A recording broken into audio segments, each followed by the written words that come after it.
There was no doubt, as I say, that we led the agenda on that illegal migration is making the country very, very angry, and she said it's, tearing the country apart. But economically, it is legal migration that is doing enormous damage to the British economy, and it's been so difficult to even talk about this subject without being screamed down. But just look at the direct link between falls in productivity and the mass importation of unskilled labour. In fact, that trend has been there now for the best part of 20 years. There are enormous costs to our benefit system of those, not just illegally, but legally have come in to our country. The Home Secretary has urged you, Mr Farage, to, quote, sod off after you suggested she was auditioning to join Reform. What's your response? And just to confirm, would Reform MPs vote with the government on their asylum changes if needed?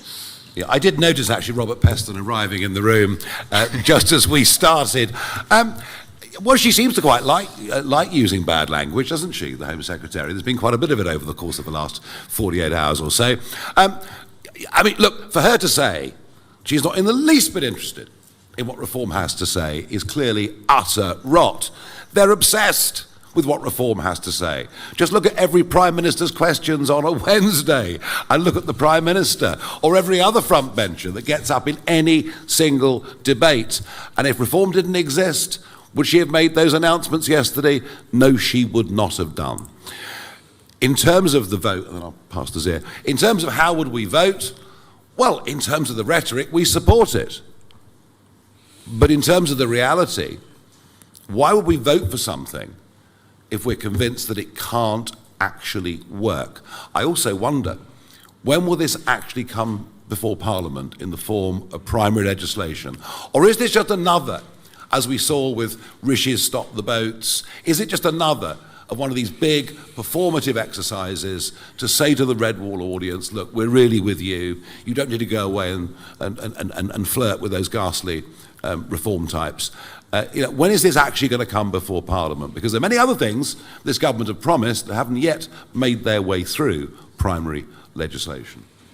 Yeah, and listen, I would just comment, my personal perspective on this is that it was Keir Starmer who accused Nigel of being racist, if you remember. And I put it to you that if Nigel Farage had sat at a press conference and announced that a Reform government would start taking jewellery away from people coming across on small boats, Lord only knows what would have happened. And I take great exception to that, actually. I do take great exception to that. And I do also, one of the points about that particular policy is my view is clearly entirely performative. Because I don't know who they think is coming across by small boat. It's not 50 Cent and Lil Wayne. And so therefore, taking their gold chains away is not going to raise anything like enough money to make any dent on the asylum budget. But look, the savings that we have outlined here, as I said, we've put them together carefully because they are things that Rachel Reeves can actually enact. Case in point being, for example, we have put in a 3-month notice period on the ending of universal credit payments. These are things, these are not fantasy, these are real things Rachel Reeves could choose to do. And as Nigel said,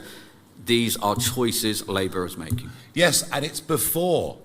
It's before. Just look at the graph, look at the trend, look at those that will get benefit rights over the course of the next 3 years and understand that the numbers we've talked about today will be significantly bigger by the end of this Parliament, which won't be in 2029. I'm pretty confident about that. For, I think, decades now, Nigel's been campaigning on this issue for decades, people in this country have voted time and time and time and time again for less immigration. Not because they're racist, not because they're running around shouting the F word or using the P word at people, but because they believe Britain should have borders, they believe in sovereignty, they believe in the rule of law, and they believe that if you pay taxes in this country, you should assume to actually get public services that make sense for you. So it's a subtle thing, and again, I have deep sympathy, of course, for anyone who receives that kind of racist abuse. Lord knows I've received abuse too, just like every frontline politician. But this notion that one should conflate concern about immigration, which, as she did in the chamber yesterday, with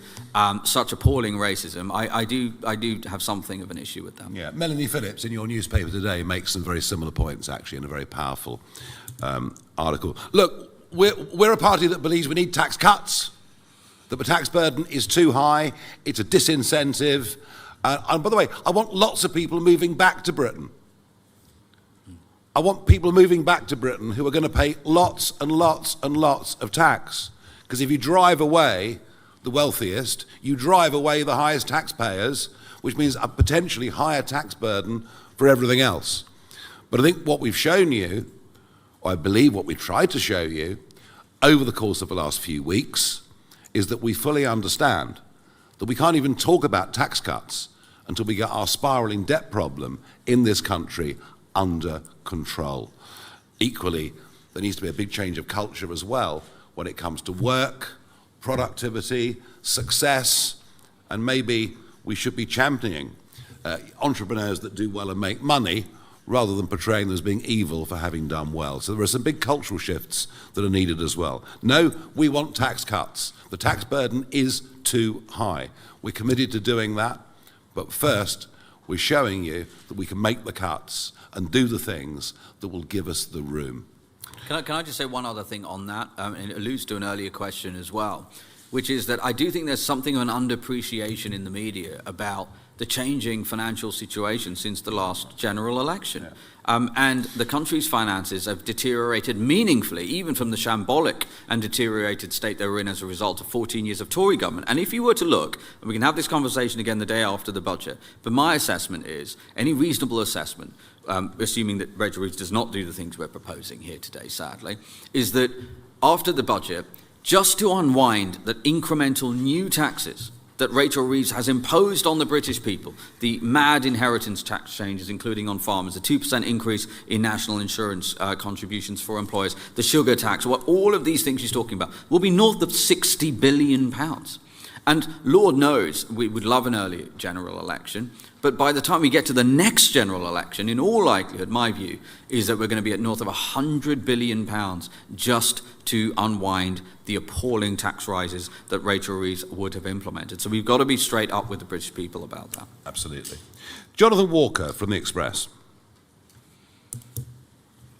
Thank you, Nigel. I think it was Zia this morning highlighted a web page that you've set up for people who are interested in defecting to reform. I don't suppose Shabana's really going to fill it in, but are you able to tell us anything about how many people have applied, and how do you decide who to accept and who to not accept? In terms of defectors, I mean, the rule's very, very simple. We want people to come to us who we think will add to us, help us as a party, help us as a movement, as opposed to simply using us as a tool to revive their political careers. That's the criteria, plain and simple.